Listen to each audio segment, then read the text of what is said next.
누가복음 2장. 그 무렵 아우구스투스 황제가 명령을 내려 제국 전역의 인구조사를 실시하도록 했다. 이것은 구레뇨가 시리아 총독일 때 실시한 첫 인구조사였다. 모든 사람이 자기 조상의 고향으로 가서 조사를 받아야 했다. 요셉도 인구조사를 받으러 갈릴리 나사렛 마을에서 다윗의 동네인 유대 베들레헴으로 올라갔다. 그는 다윗의 자손이었으므로 그곳으로 가야 했다.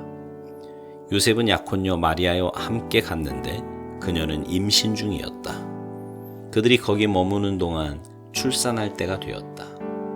마리아는 첫 아들을 낳았다. 여관에 방이 없어서 그녀는 아기를 포대기에 싸서 구유에 뉘었다. 근처 들에서 목자들이 밤을 새며 양떼를 지키고 있었다.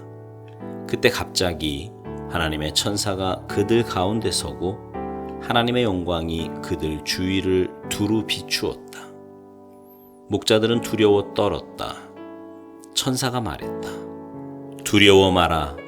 내가 여기 온 것은 온 세상 모든 사람을 위한 놀랍고 기쁜 사건을 알려주기 위해서다. 방금 다윗의 동네에 구주가 나셨으니 그는 메시아요 주님이시다. 너희는 가서 포대기에 싸여 구유에 뉘어 있는 아기를 찾아라.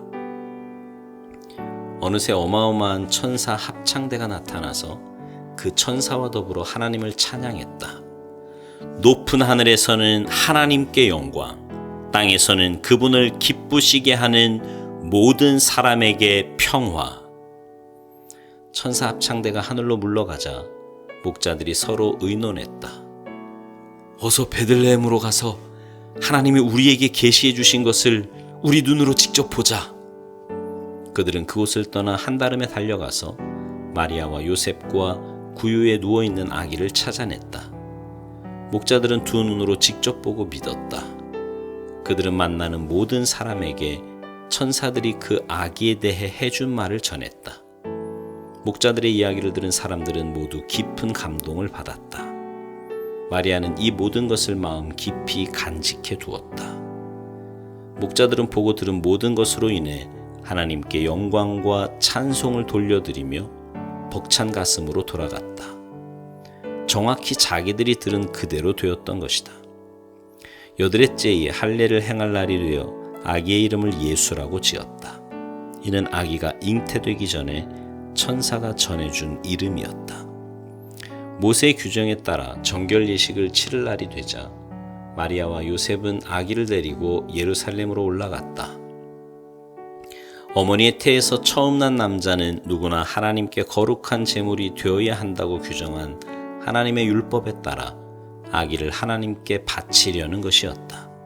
또한 하나님의 율법에 정한 대로 산비둘기 한 쌍이나 집비둘기 새끼 2마리를 희생제물로 드리려는 것이었다. 당시 예루살렘에 시므온이라는 사람이 있었는데 그는 이스라엘이 구원받기를 바라고 기도하며 살아온 선한 사람이었다. 성령께서 그 사람 위에 머물러 계셨다. 일찍이 성령께서 그가 죽기 전에 하나님의 메시아를 볼 것이라고 그에게 일러주셨다. 시므온은 성령께 이끌려 성전으로 들어갔다. 마침 아기 예수의 부모가 율법에 규정한 예식을 행하려고 아기를 데려왔다. 시므온은 아기를 품에 안고 하나님을 찬양했다. 하나님, 이제 이 종을 놓아주시되 약속하신 대로 저를 평안히 놓아주셨습니다. 제 눈으로 주님의 구원을 보았고 모든 사람이 볼 수 있도록 밝히 드러났습니다. 이는 이방 나라들의 하나님을 계시하는 빛이요 주님의 백성 이스라엘에게는 영광입니다. 예수의 부모는 이 말에 놀라서 아무 말도 하지 못했다. 시므온이 그들을 축복하면서 어머니 마리아에게 말했다. 이 아기는 이스라엘 가운데 많은 사람들의 실패와 회복의 표이자 오해와 반대를 받을 인물, 당신의 마음을 칼로 찌를 고통입니다.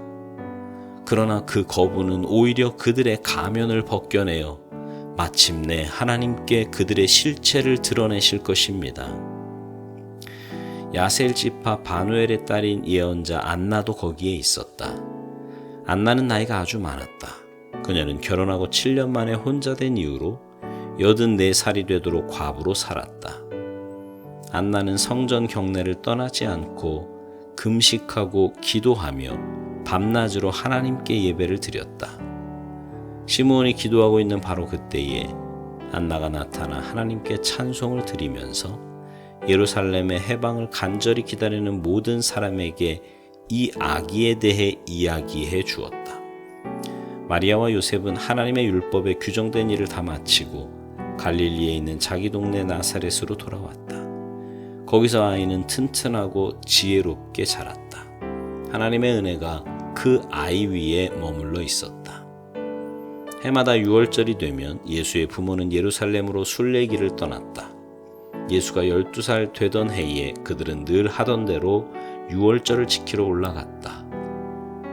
절기가 끝나 집으로 돌아갈 때에 아이 예수는 예루살렘에 남아 있었지만 부모는 그 사실을 몰랐다.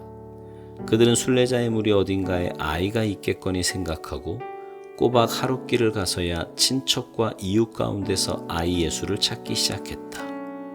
하지만 아이가 보이지 않자 그들은 아이를 찾으려고 예루살렘으로 되돌아갔다. 이튿날 예수의 부모는 성전에서 아이를 찾았다. 아이는 선생들 틈에 앉아서 그들이 하는 말을 듣기도 하고 질문하기도 했다. 선생들은 아이의 예리한 답변에 감탄하며 다들 아이에게 사로잡혀 있었다. 그러나 부모는 감탄하지 않았다. 그들은 화가 나서 마음이 상해 있었다. 어머니가 말했다. 얘야, 왜 이렇게 했느냐?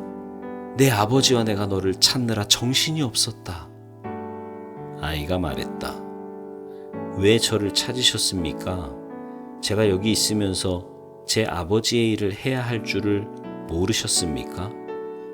그러나 부모는 아이가 무슨 말을 하는지 깨닫지 못했다.